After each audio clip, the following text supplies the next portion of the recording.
Hello darlings, ఇందాకే Kannappa trailer చూసిన. అదే తిన్నాడు అని చెప్పి వస్తుంది కదా, ఆ ట్రైలర్ చూసిన. ట్రైలర్ మాత్రం బాగుంది. యాక్చువల్లీ అంతగానం ఎక్స్పెక్ట్ చేయలేదు. రూమర్స్ని బేస్ చేసుకొని చెప్పాలంటే మాత్రం అసలు ఎవరికి ఎక్స్పెక్టేషన్ లేదు. ఓన్లీ ఫర్ ప్రభాస్ అన్నట్టే ఉండే. ప్రభాస్ ఉన్నాడు కాబట్టే నడుస్తుంది సినిమా అన్నట్టు ఉండే. బట్ చూస్తే స్టోరీ కూడా చాలా బాగుంది. అండ్ ఒక్క మైనస్ పాయింట్ ఏంటంటే visuals and cinematography, the colour tone అనేది అస్సలు బాగాలేదు. అసలుకే బాగాలేదు.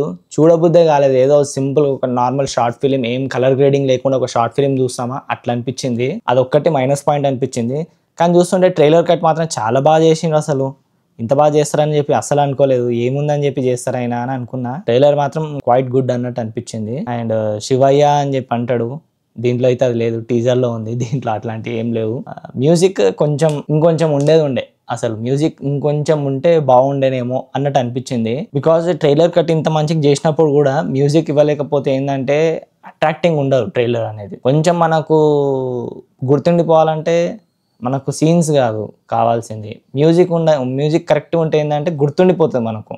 అరే సో అండ్ సో మ్యూజిక్, అందుకే దీంట్లో ఉంది అని చెప్పి మనకు అర్థమైపోతూ ఉంటుంది. ట్రైలర్ మాత్రం బాగుంది. సో చూద్దాం మూవీ ఎట్లుంటుందో. మూవీ చూసినాకనే చెప్దాము.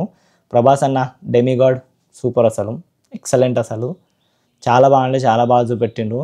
అండ్ డైలాగ్స్ కూడా ఈ పెద్దోళ్ళందరికన్నా నేనే పెద్దోడిని అని అంటాడు. అది చాలా బాగుంది. అది మస్తు అనిపించింది. క్యాస్ట్ అండ్ క్రూ మాత్రం చాలా పెద్దగా ఉంది. సో ఏం చేస్తారో, ఎట్లా హ్యాండిల్ చేస్తారో చూడాలిగా. ఇక మన మంచు గారికి తెలియాలా. చూద్దాం ఎట్లుంటుందో. నెక్స్ట్ కుబేరా ట్రైలర్ వచ్చింది. శేఖర్ కమ్ల గారి మూవీనా అన్న థాట్ వస్తూనే ఉంది. లైక్ ఊరికి నాకు థాట్ వస్తుంది. బ్యూటిఫుల్ లైఫ్, ఫిదా ఇలాంటి మూవీ తీసిన ఆయన సడన్ గా జాన్రా మొత్తం చేంజ్ చేసి ఒక థ్రిల్లర్ ఫిలిం తీయడం ఏంది అన్నట్టు అనిపించింది. నా ట్రైలర్ చూసినంతసేపు నాకు అనిపించింది అంటే, నాగార్జున గారి దగ్గర ధనుష్ పనిచేస్తాడు. మొత్తం అంతా ధనుష్ మీద ఏదో వేసేసిన తర్వాత ధనుష్ మళ్ళీ వీళ్ళకి రిటర్న్ ఏదో ఒకటి వెయ్యాలా వీళ్ళని మింగాలా అని చెప్పి చక్కగా వెళ్ళిపోతాడు అక్కడ నుంచి. ఇంకా అప్పటి నుంచి ఆట ఆడతాడేమో అన్న టైప్ ఆఫ్ ట్రైలర్ కట్ ఉంది. ఎందుకంటే ట్రైలర్ చూస్తుంటే అర్థమైపోతుంది స్టోరీ, ఇది దీని తర్వాత ఇది జరుగుతుంది. నాగార్జున అట్లా పట్టుకుంటాడు ధనుష్ అక్కడ నుంచి మళ్ళీ వేరే రకంగా మారిపోతాడు అని చెప్పి అర్థమవుతుంది.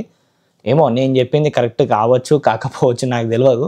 బట్ నేను చేసి ట్రైలర్ చూసినప్పుడు అంచనా వేసింది అయితే మూవీ గురించి ఇంతకు మించి ఏం అంచనా వేయలేదు. అండ్ మ్యూజిక్ బాగుంది, ట్రైలర్ కట్ బాగుంది. అండ్ శేఖర్ కమ్ల గారు ఫిలిం అని ఒక డౌట్ అనేది పెరుగుతూ ఉంది.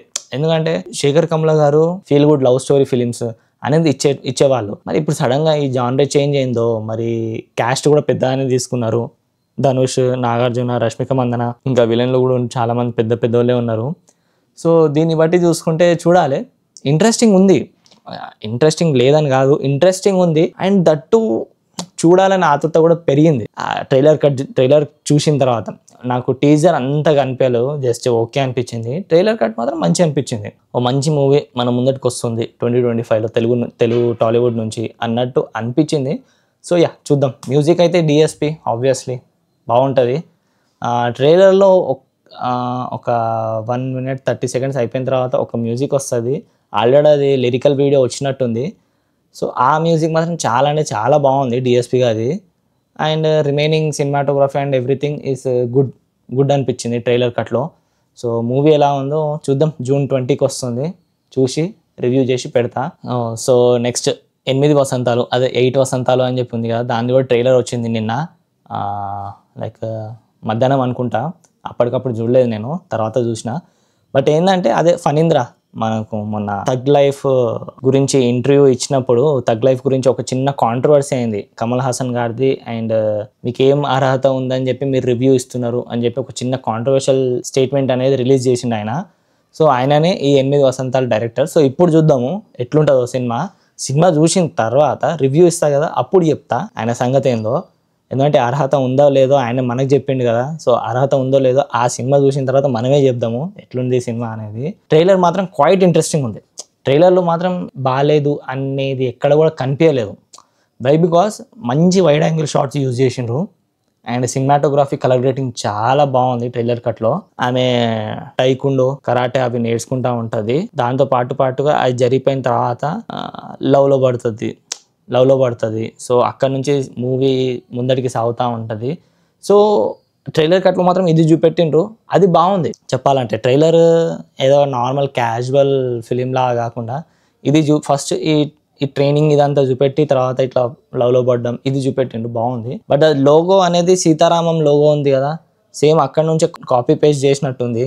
సేమ్ అదే యానిమేషన్ సేమ్ అనిపించింది. అది ఒక్కటి నాకు మంచిగా అనిపించలేదు, కొంచెం ఇంకా వేరేది పెట్టేది ఉండే అనిపించింది. మ్యూజిక్ హేషమ్ అబ్దుల్ చాలా బాగుంది, simple and feel good movie. So feel good music ఇచ్చిండు ఆయన. నాకు హేషమ్ అబ్దుల్ది ఖుషీలో ఎక్కువ ఇష్టం సాంగ్స్. తర్వాత అంటే ఇంకా ఇప్పుడు దీంట్లో బ్యాక్గ్రౌండ్ మ్యూజిక్ కూడా చాలా బాగా ఇచ్చిండు, బాగుంది. సో చూద్దాం ఎట్లుంటుందో. అది కూడా June 20 రోజు ఫస్ట్ కుబేరా చూసేస్తా, తర్వాత వెంటనే 8 వసంతాలు చూసి వెంటనే రివ్యూస్ ఇచ్చేస్తాను నేను. So stay tuned and subscribe to my channel movie tug. So yeah, by darlings, signing off.